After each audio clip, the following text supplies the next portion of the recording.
has annoyed audiences the world over. Hey, just like to rock, man. Iggy Pop, tonight on Behind the Music That Sucks. After nearly 20 years as the original bad boy of punk and 15 more coasting on his reputation as such, this wild child offers no excuses. I apologize for nothing. Not even for albums like Naughty Little Doggy, perhaps the single worst musical effort by any artist, living or dead, since the notorious Ethel Merman disco album. F you. The critics, after lambasting this human car wreck for years, he's scary and disgusting, have finally given Iggy the respect that he deserves. Now that his best work is decades behind him, it doesn't really matter what he does anymore. He's a genius. Bravo! I say, Iggy, you are invited. Come up to the club this weekend. Even America's mindless herds of beer-swilling jock idiots, he's a f***ing homo, man, have today accepted Iggy as one of their own. He's f***ing right, dude!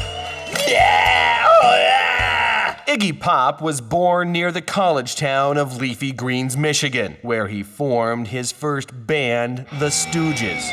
What we were trying to do musically was to really experiment, to go for a combination of like hairy parched North African music and rock and roll. So to Actually, we don't really care about the music per se.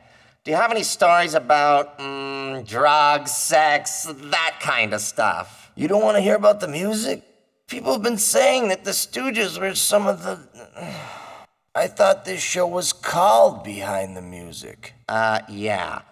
Behind the music. So, drugs, human drama, intra-band sex, go nuts. But try not to estrange our viewers in Middle America. That's it. F*** all you guys. I'm getting me another Strohs. Iggy's on-stage buffoonery caught the attention of Oedipus Records exec Billy Finkel. I thought Iggy as a performer was the most amazing thing I'd ever seen. The first time I saw him, I thought to myself, I gotta f*** this guy. In 1970, the Stooges were flying high. They had been signed to Oedipus Records, but their lives were a miasma of drugs, sex, and human tragedy. You were dropped from our label because of our poor record sales and my lack of cooperation? I tell ya, when a lead singer won't let me do him up the ass, I get testy. That's just unprofessional.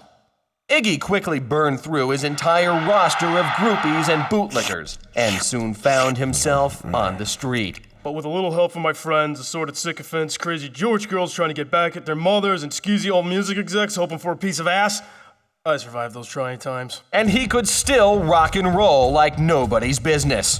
Baby, baby, won't you take my hand? Oh, baby, baby, baby, on all style. Ow! Blah, blah, blah, blah, blah. But then he met David Bowie, and his music made a radical change. Baby, baby, won't you take my hand? Oh, baby, baby, baby, on all Iggy's style. music has continued to grow and develop, moving from the obnoxious adolescent posturing of all-American meathead to the sophomoric heavy-handedness of his most recent effort, The Sad Clown. And I'm sensitive and I'm cold, but in an autistic kind of way. Kind of like a juice commercial. My varicose veins are my only friends, but I'm still lonely. His mature music is reminiscent of fellow cranky old bastard Lou Reed. In Munich, it's very hard to get a cab. Why can't I get a latte that's hot? Why can't I find New York Times? Iggy spends most of his time in Florida now, still living the life as rock's original wild child. Baby, baby, won't you take my hand? Oh, baby. I'll tell you, man, punk ain't dead. Yes, it bloody is, you boring old fart. From me, and the card attached would say, thank you for being a friend.